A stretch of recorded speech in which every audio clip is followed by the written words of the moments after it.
It's a little bit harder where if you are the customer, you're building your tool and asking to transfer it to a foundry, you're kind of almost looking blindly to know that they have the correct equipment to fit it on. And most of the time they can. You can retrofit it, but there's always going to be some change that's going to happen to the tool to get it to run. Sure. And then also, if you're working with a foundry that has the tool design capability in-house, they're going to be able to design the part to the metal temperature, the gas levels, the flow, tilt time, everything that's needed to create a good part, as well as if you're familiar with the casting process or permanent mold, the coatings that are required to help insulate the mold as you're casting in the manufacturing process. So you're going to be working with engineers who work on the shop floor so that they help make sure the process is running smoothly on top of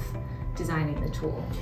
I know you've quoted or looked at tools to quote this year that people wanted to send our way, and it's like, this is 1970s tooling design. This won't work with the automation we have in plan here and on the shop floor. So really working with that shop and understanding their desires and expectations of really producing good end parts at a cost-efficient process for them. Oh, definitely.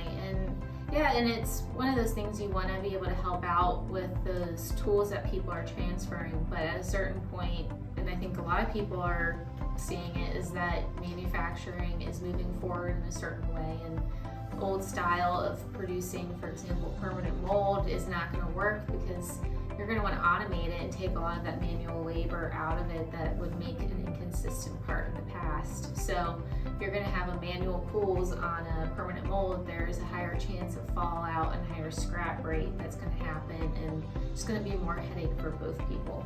Back in the day, 10, 20 years ago, not everybody was using FEAs, and they may not be that, right now, but at Batesville Products, this is something we do, really helping design that consistent tool that's going to provide repeatability over and over and over again, not only for automation, as you were mentioning, but really just to make sure the customer gets the same part every time. Yes.